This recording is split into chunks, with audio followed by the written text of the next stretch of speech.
عليكم ورحمة الله نحمده ونصلي على رسوله الكريم أما بعد فأعوذ بالله من الشيطان الرجيم بسم الله الرحمن الرحيم يا أيها الذين آمنوا كتب عليكم الصيام كما كتب على الذين من قبلكم لعلكم تتقون وقال تعالى يا أيها الذين آمنوا إن تتقوا الله يجعل لكم فرقانا صدق الله العظيم সবাই আমরা মুহাম্মদের সঙ্গে দরুদ শরীফ পড়ি আল্লাহুম্মা সাল্লি আলা সাইয়্যিদিনা ওয়া নাবিয়িনা ওয়া শাফিঈনা হাবিবিনা মাওলানা মুহাম্মদ সাল্লাল্লাহু আলাইহি ওয়া আলা আলিহি ওয়া আসহাবিহি ওয়া বারাকা ওয়া সাল্লাম।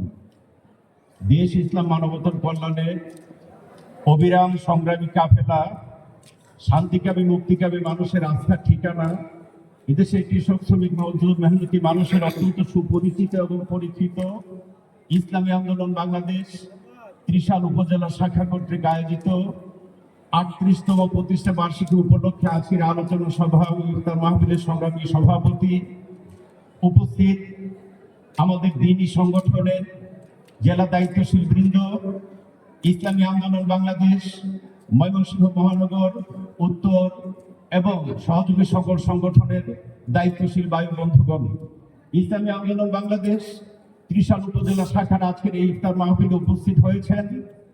বিগত ফ্যাসিস্ট বিরোধী আন্দোলনের রাজপথে যারা সক্রিয় ছিল, বিভিন্ন পর্যায়ে রাজনীতিবিদ, শিক্ষাবিদ, সাংবাদিক, বিভিন্ন শ্রেণী পেশাজীবী এবং ব্যবসায়ী ভাই বন্ধুগণ, মাহে রমজান কেন? আল্লাহ রাব্বুল আলামিন বলেন ইয়া আইয়ুহাল্লাযীনা আমানু কুতিবা আলাইকুমুস সিয়াম, হে ঈমানদারগণ, তোমাদের উপর রোজাকে ফরজ করা হয়েছে যেভাবে ফরজ করা হয়েছিল তোমাদের পূর্ববর্তীদের উপর। কেন? লাআল্লাকুম তাত্তাকুন, যেন তোমরা তাকওয়া অর্জন করতে পারো, মুত্তাকি হতে পারো। তাকওয়া কাকে বলে? কোরআন এবং হাদিসের বিস্তারিত ব্যাখ্যা চাচ্ছি না, সংক্ষেপে আল্লাহ পাক যা করতে হুকুম করেছেন তা করা, যা করতে নিষেধ করেছেন এ থেকে বিরত থাকার নাম হলো তাকওয়া। ইমাম জালালউদ্দিন রুমি রহমাতুল্লাহ আলাইহি মসনবী রুমির ভিতরে বলেন যে তুমি যে খাবার খাচ্ছ এটা তো হারাম খাওয়া যাবেই না। তুমি যে পানীয় পান করছো সেটা তো হারাম হতেই পারে না। তুমি যে বস্ত্র পরিধান করছো সেটা তো হারাম হতেই পারে না। হারামের সন্দেহযুক্ত খাদ্য পানীয় বস্ত্র পরিত্যাগ করার নাম হলো তাকওয়া। এই তাকওয়া অর্জন করলে লাভ কি হবে? আল্লাহ রাব্বুল আলামিন বলেন ইন্না আকরামাকুম ইনদাল্লাহি আতকাকুম, আল্লাহ পাকের নিকট সেই সবচেয়ে বেশি দাবি যে তাকওয়ার গুণে গুণান্বিত হতে পেরেছে। আল্লাহ রাব্বুল আলামিন বলেন ইয়া আইয়ুহাল্লাযীনা আমানু, হে ঈমানদারগণ, ইন তাত্তাকুল্লাহ, যদি তোমরা তাকওয়ার গুণে গুণান্বিত হতে পারো, মুত্তাকি হতে পারো, ইয়াজআল লাকুম ফুরকানা, আল্লাহ তাআলা তোমাদেরকে ফুরকান দান করবেন। কখন কোন কথা বলতে হবে, কখন কোন কাজ করতে হবে, কখন রাজপথে লড়তে হবে, সেই যোগ্যতা আল্লাহ তাআলা তোমাদেরকে দিবে।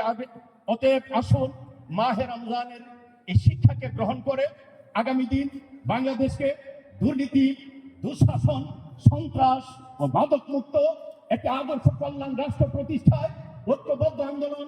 মাঠে ছিলাম, মাঠে আছি, মাঠে থাকবো। আমার এই দেশের স্বাধীনতা, সার্বভৌমত্ব, আঞ্চলিক অখণ্ডতা, জাতীয় নিরাপত্তা নিশ্চিত করবে আমাদের মুহতারাম আমির যখন যে অবস্থা আমাদেরকে ডাক দিবেন ময়দানে ঝাঁপিয়ে পড়তে রাজি আছেন তো ইনশাআল্লাহ?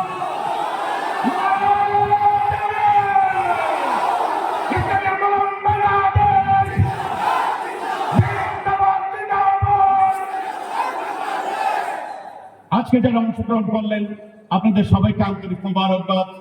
ইসলামী আন্দোলন বাংলাদেশ জিন্দাবাদ, পীর সাহেব চরমোনাই জিন্দাবাদ।